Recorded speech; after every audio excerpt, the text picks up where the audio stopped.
10 choses à faire lorsque l'on s'ennuie. Et oui, chasser l'ennui est une tâche difficile par dimanche ou après-midi pluvieux ou encore une soirée un peu trop longue. Vous trouvez le temps long et tout ce que vous trouvez à faire, c'est d'aller consulter votre Instagram ou votre Twitter. Je peux très bien en parler car moi aussi je suis passé par là et sachez que c'est pas très facile et je vous comprends. D'ailleurs, c'est certainement pour ça que vous êtes arrivé sur cette vidéo où je vais vous délivrer 10 techniques simples à mettre en place tout de suite qui vous permettront de trouver un peu moins le temps long. J'ai longtemps galéré avant de trouver ces astuces que je voulais vous partager. Cherchez à être vraiment heureux, heureuse. Il y a une différence entre le petit plaisir et la joie profonde intérieure. Vous devez chercher à être vraiment épanoui et pas juste par exemple regarder votre programme de télé préféré qui vous rendra heureux sur un moment donné. Il faut que vous fassiez une activité dont vous aurez l'impression d'avoir accompli quelque chose. Par exemple sortir de chez soi, aller prendre des photos ou encore lire des livres ou même vous mettre devant un bon jeu vidéo. Faire du sport. Le sport est connu pour ses vertus bénéfiques sur le corps, mais également sur votre état d'esprit. Il supprime vos stress ainsi que vos tensions. Il augmente l'espérance de vie. Je vous invite alors à aller faire du sport au rythme que vous voulez, pas besoin de compétition. Faire la cuisine. Faire la cuisine au même titre que le sport est un moyen d'abaisser ses tensions. De plus, vous aurez des bons petits plats à la fin de la journée.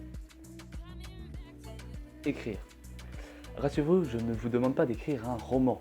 Je ne demande pas non plus d'être Stephen King. Je vous demande juste d'écrire tout ce qui vous passe par la tête parce que ça va vous aider à vous comprendre. Mettez par exemple vos ressentis du moment et ensuite lisez-les quelques jours plus tard. Ça vous permet également d'extérioriser les choses, ce qui est un petit peu primordial pour votre esprit. Entraîner son esprit. Votre cerveau est un organe très puissant, vous pouvez l'entraîner en résolvant des énigmes ou en faisant des exercices pour la mémoire. Donc vous pouvez par exemple prendre un mot, par exemple terrasse, et choisir, essayer de trouver tous les mots qui riment avec. Donc il est bénéfique pour le cerveau de l'entraîner et vous serez plus performant également dans vos études et votre travail. Respirer. La respiration est très bénéfique pour le corps. Les techniques de respiration visibles sur internet permettent d'améliorer sa capacité physique. Par exemple, Wim Hof bat des records en termes de froid grâce à la respiration. C'est un véritable aventurier. Faire des listes. Vous vous ennuyez? Faites des listes. Ça vous aide à passer le temps et stimule votre cerveau. Vous pouvez faire des destinations où vous voulez voyager ou par exemple les livres que vous voulez lire. Vous pouvez également y mettre des objectifs personnels que vous voulez atteindre. Vous pouvez également y mettre vos préférences comme vos films favoris ou encore des jeux vidéo. Reprenez contact avec de vieilles connaissances. Rédigez un message ou un mail ou autre pour reprendre contact avec elles. Quelque chose de productif qui en même temps vous permette de rencontrer du monde.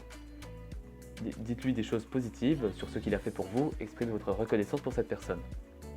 Écoutez de la musique. Rien de mieux que découvrir de nouveaux genres musicaux, lancez Spotify, Deezer ou même YouTube et amusez-vous. C'est un moyen d'être seul et de s'enfermer dans sa bulle. Ça fait aussi du bien d'être seul et pas forcément toujours entouré. Supprimez des photos de votre téléphone. On a souvent ce message sur nos portables, stockage bientôt saturé. À part si vous ne prenez pas beaucoup de photos ou si vous avez le dernier iPhone, vous avez sûrement déjà eu ce message. Il est temps de faire du tri dans vos photos pour libérer de la place.